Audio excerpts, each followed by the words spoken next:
évoqué, bon, je vais le faire très simple, très court, mes collègues me compléteront si je vais trop vite.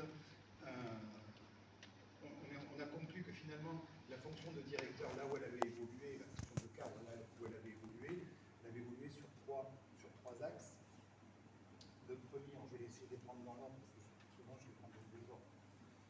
Le premier, c'était la question de l'agilité. On nous demandait d'être de plus en plus agile par rapport au poids écrasant des contraintes, qu'elles soient budgétaires, légales ou normatives. Donc d'être agile dans ce dispositif-là. C'est également, après l'agilité, c'est également la question de, on nous demande d'être innovant. Alors non pas innovant dans la fabrication de nouveaux dispositifs ou la mise en place de nouveaux dispositifs, mais plutôt d'être innovant dans la façon d'organiser notre travail, d'organiser le travail de nos équipes et d'accompagner la manière dont on va accompagner nos équipes. Et là, je crois que je rejoins un petit peu ce que tu disais précédemment, hein, sur les questions de QVTC et ainsi de suite. Donc comment on va être innovant, on demande à un directeur d'être innovant, agile, innovant, ça fait déjà pas mal. Et on demande à l'organisation d'être résiliente. On demande à l'organisation d'être résiliente pour pouvoir, et à l'animateur de cette organisation, donc le directeur, pour pouvoir se mouvoir entre l'ensemble de ces contraintes, les demandes de plus en plus exigeantes des gens dont on s'occupe, des personnes accompagnées, qui sont quand même le point de départ et ce qui va faire jonction de l'ensemble des personnels dans les institutions. C'est bien parce qu'il y a des gens dont on s'occupe. Voilà.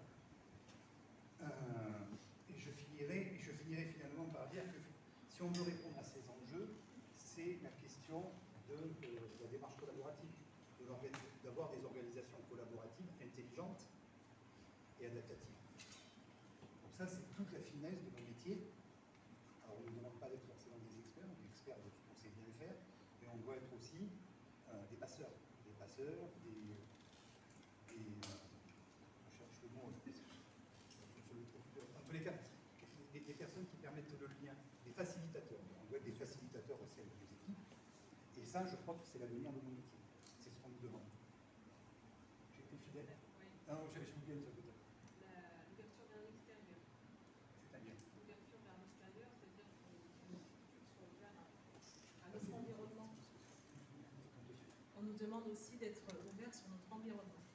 Donc de faire appel aussi dans le domaine de l'innovation, à faire appel aux structures qui nous entourent pour pouvoir être à force de proposition au niveau des activités qu'on pourrait intégrer dans nos structures, faire, je ne sais pas, un partenariat avec une crèche, avec une école, avec un centre de loisirs, essayer de faire converger différentes organisations pour favoriser le bien vivre ensemble et ouvrir les différents secteurs.